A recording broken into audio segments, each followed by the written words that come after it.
We're going to look at the bulk item editor and some of the advanced options that we've added in. What we'll look at is what the tool does, how we can control access to the tool, and some example scenarios about how it can be used with some of these new advanced options. So the bulk editor is a tool that allows users the ability to edit attributes in bulk and in some cases overriding states and other access controls.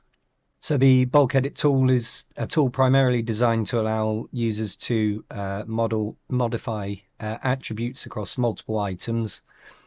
So if I go into my workbench, I've got two items here. I can multi-select these items and I can right click, select the bulk editor, and I get a drop down where I can select the attribute that I wish to modify. So if I select supplier, for example, and I could add supplier details in here, and I can add multiple attributes at the same time. So I can add a new attribute with the plus sign there, and we could add a supplier part number in here. These attributes that I've selected, because I've selected multiple items on my workbench, those same values will be applied to all of the items I've selected. So initially this tool is designed to basically correct errors or to apply changes that have been applied across the organization. So if you're working on a project and the customer's name has changed, for example, it allows you to select all of the items in that project and change that customer name. Now at the moment I'm looking at two items that I have reserved in my workbench. They're also work in progress, so I have the ability to modify these items outside of the bulk editor, and because I can modify them outside of the bulk editor, it means I can also use the bulk editor to edit them all at the same time. So I'll just confirm that change there. If we head over to some released items, so I've got a number of items here, and if I select these and right click and bulk edit, we can see I don't have permission with these items. So these items are released, so they're not in a state that is typically modifiable. Now the other use case with the bulk item editor is with the power group. Now with the power group, that's essentially ignores all of the rules, so it allows you to edit any item at any state. So it's, as the name suggests, it's a power group. It's a very powerful tool. But is very much an admin level tool. Permission can be accessed through the admin tool. So if we just log in here and we go to groups, if I search for the bulk item editor power group, I can edit this group, and if I look at my default business unit, I can add the sample manager user, so a higher level user than just an everyday user, and I will confirm that. So that user has now been added to that power group. If I log out of the sample user and log back in as the sample manager,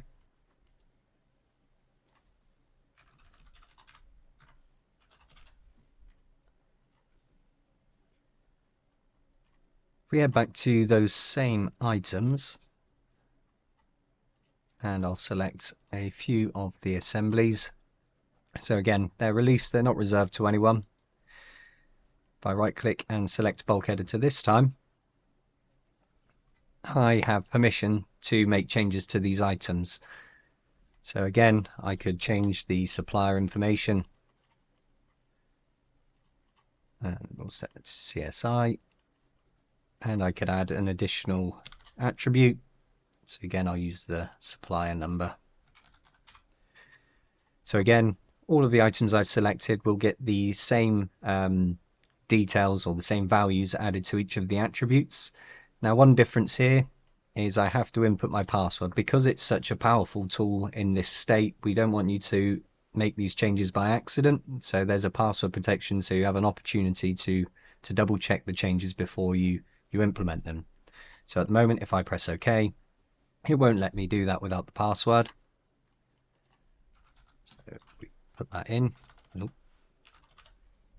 and confirm.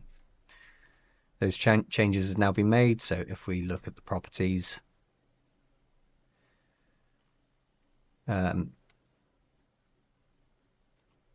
sorry, they're here. So I haven't got the supplier attributes listed there. I haven't done that. I picked a bad attribute to use.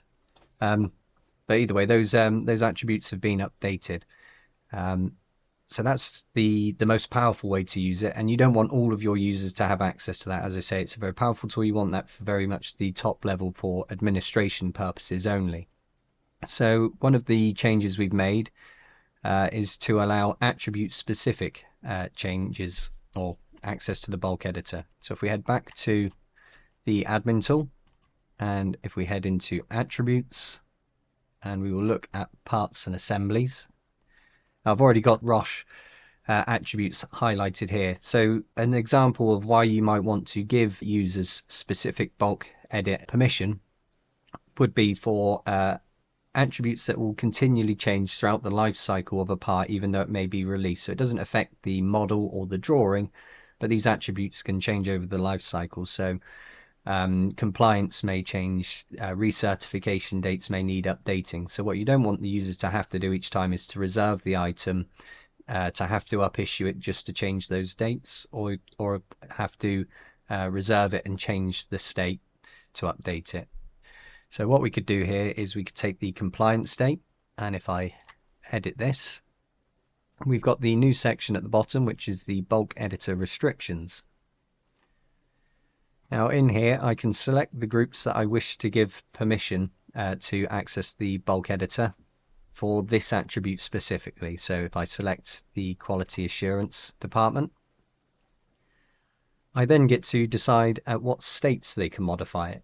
So I may not want them to update compliance states on items that are obsolete. That's unnecessary. Likewise superseded, and work in progress, because the item's not finished yet, the compliance process hasn't begun.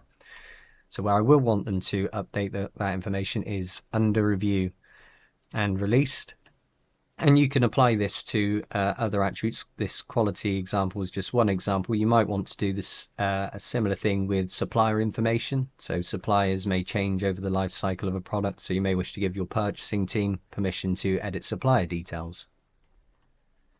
So if we confirm that,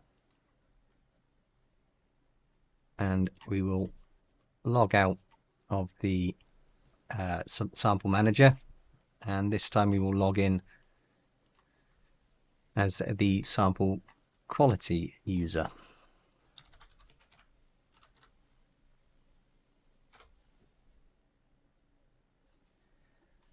So as the quality user, if we head to the same items we were looking at before, now the attribute I selected was on parts and assemblies, so I don't have any attribute permission on drawings or documents at the moment. So I will have to select assemblies specifically, and if we select bulk edit, and we can see this time in the drop down I only have access to the one attribute that I've given them permission to. So I can select that attribute, and I could change this here. Now one thing to note is if these attributes are mapped to the CAD environment, you will get a warning. So even though I have the ability to use the bulk editor to update this attribute, it will still need to be updated in the CAD environment for all the reasons we've discussed on CAD parameter mapping in the past. Now because I've given this user limited access, so it's not the full range of access, we don't have the password limitation. So I can confirm that change. And if I've got that's the drawing, the Roche compliance we can see is now updated. Now I've given one group access to one attribute at the moment, but we can give users access to multiple attributes through multiple different groups. So if we look at the compliance, the compliance here, and we edit this attribute, and again go to the bulk editor restrictions, what I'm going to do with this attribute is I'm going to give permission to the quality manager role, so a different group. And because this is the quality manager, I'm going to give them extended privileges. So not just the under review and released. I may want them to change items that superseded and work in progress because they've got that extended capability. So if we confirm that, and then I'm going to go to groups for a moment, and I'm going to remove the manager from the power group.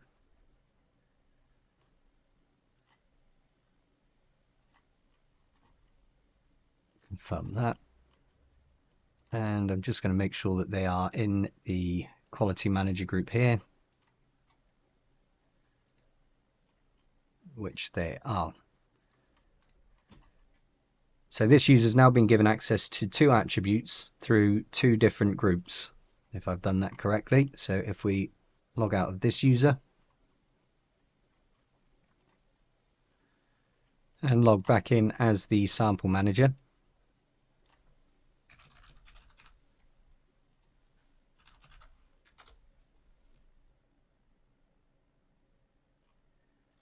and we'll return to the same items. We'll use multi-select to select a few items, access the bulk editor. So I've got the compliance option that I added to the manager role, but what I didn't do was add them to the main quality group. So if I edit the quality group here and add the sample manager, I may have to re-log in. So now I've got access to just the 2 attributes that they've got permission for, one through the quality assurance department and one through the quality manager role as a group. So you can see how we can start to build up permissions for specific attributes depending on a user's knowledge of the products and the groups they've got permissions for. Now what we can also see in here is I've got 2 business units. I've got the default business unit and the restricted unit. So we can also configure these restrictions by business unit as well. So if we head back into the admin tool and look at the quality manager role. So in here we can see each of the business units that I have available in my database. So at the moment in the default business unit, the sample manager has access to the restrictions that I've applied, and then I have a restricted project. So you may separate your business units for projects or for quality reasons. So if you have like ITAR compliant parts, you may wish to segregate who can view and modify those. So at the moment the sample manager doesn't have access to those parts. So although they can view them through other group access, if we use the bulk editor on this item, which let's make sure, I don't have permission. So although it's still a part, because they don't have permission in this specific business unit, I can't modify it until I add them in here. So we can confirm that. If we head back in, I now have access to the compliance type, but I don't have access to the compliance state because I haven't given that same level of access in the quality department. So you can see that we can start to layer up these different permissions to give very specific control to the users that need that access.